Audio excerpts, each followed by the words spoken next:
Gateway of India. दोस्तों, इस video को अंत तक देखिए ताकि गेटवे ऑफ इंडिया का इतिहास आप समझ सकें। गेटवे ऑफ इंडिया मुंबई के दक्षिण अरब सागर के किनारे छत्रपति शिवाजी महाराज मार्ग के अंत में अपोलो बंदर के क्षेत्र के तट पर स्थित है। 20वीं शताब्दी के दौरान बनाया गया यह एक ऐतिहासिक स्मारक है जिसे मुंबई के ताजमहल के रूप में भी जाना जाता है। गेटवे ऑफ इंडिया के निर्माण की योजना दिसंबर 1911 में दिल्ली के पहले किंग जॉर्ज पंचम यानी जॉर्ज फिफ्थ और क्वीन मैरी की मुंबई यात्रा के उपलक्ष्य में बनाई गई थी। हालांकि उन्हें केवल स्मारक का एक कार्डबोर्ड मॉडल ही देखने को मिला क्योंकि निर्माण कार्य तब शुरू ही नहीं हुआ था। 31 मार्च 1913 को बॉम्बे के गवर्नर सर जॉर्ज सीडेनहैम क्लार्क ने गेटवे ऑफ इंडिया की आधारशिला रखी थी। 31 मार्च सन 1914 को वास्तुकार यानी आर्किटेक्ट जॉर्ज व्हीटेट द्वारा गेटवे ऑफ इंडिया का अंतिम डिजाइन पेश किया गया था।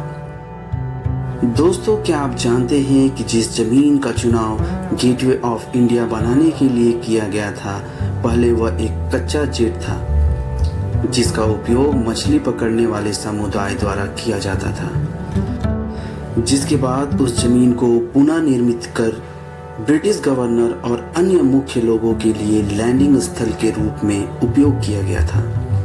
सन 1915 से 1919 के बीच अपोलो पोर्ट के उस भूमि को पुनः प्राप्त करने का कार्य शुरू हुआ, यानी समंदर के उस किनारे पर मलबा, मिट्टी, पत्थर आदि डालकर उस किनारे को एक समतल जमीन बनाया गया।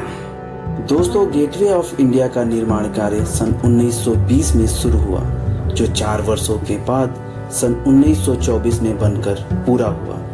गेटवे ऑफ इंडिया का उद्घाटन 4 दिसंबर 1924 को वायसराय अर्ल ऑफ रेडिंग द्वारा किया गया था और उसी दिन यह आम लोगों के लिए भी खोला गया। स्कॉटिश आर्किटेक्ट जॉर्ज व्हीटेट ने रोमन के विजयी मेहराब और गुजरात के 16वीं शताब्दी की आर्किटेक्ट के तत्वों को मिलाकर गेटवे ऑफ इंडिया की संरचना को तैयार किया। इस स्मारक का मेहराब मुस्लिम शैली का है जबकि सजावट हिंदू शैली का है। यह पीले बेसॉल्ट और प्रबलित कंक्रीट से बनाया गया है जबकि स्मारक में लगे पत्थर स्थानीय हैं।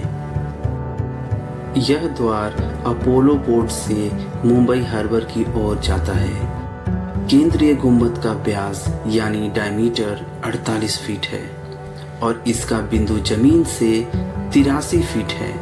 गेटवे ऑफ इंडिया का निर्माण कार्य गैमन इंडिया लिमिटेड द्वारा किया गया था, जो उस समय की सिविल इंजीनियरिंग के सभी क्षेत्रों में मान्यता प्राप्त भारत की एकमात्र निर्माण कंपनी थी।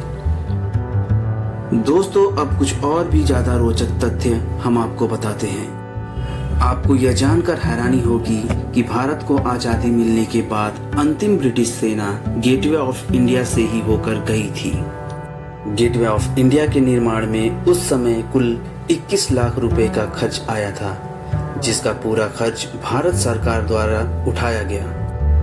गेटवे ऑफ इंडिया मुंबई शहर की भव्यता को प्रभावित करता है। गेटवे ऑफ इंडिया के सामने मराठा राजा छत्रपति शिवाजी महाराज की प्रतिमा लगी है, जो मराठाओं को गर्व और साहस के प्रतीक को प्रदर्शित करती है। माना जाता है कि गेटवे ऑफ इंडिया की ऊंचाई 8 मंजिल के बराबर है।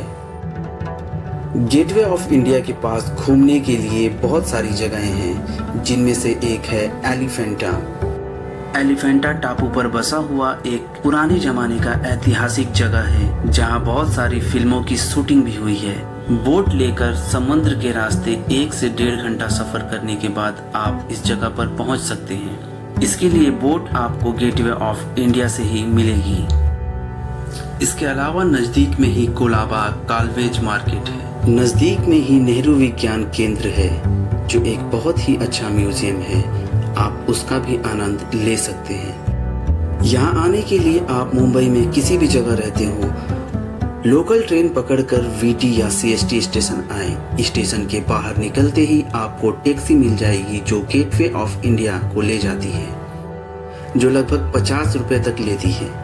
या यदि आप चाहें तो 15 से 20 मिनट तक पैदल चलकर आप गेटवे ऑफ इंडिया आसानी से पहुंच सकते हैं। तो दोस्तों, आपको यह वीडियो कैसा लगा हमें ज़रूर बताएं। मिलते हैं एक अच्छी और नई वीडियो के साथ, तब तक दीजिए मुझे इजाज़त। अपना बहुत सारा ख्याल रखिए, दुआओं में याद रखिए।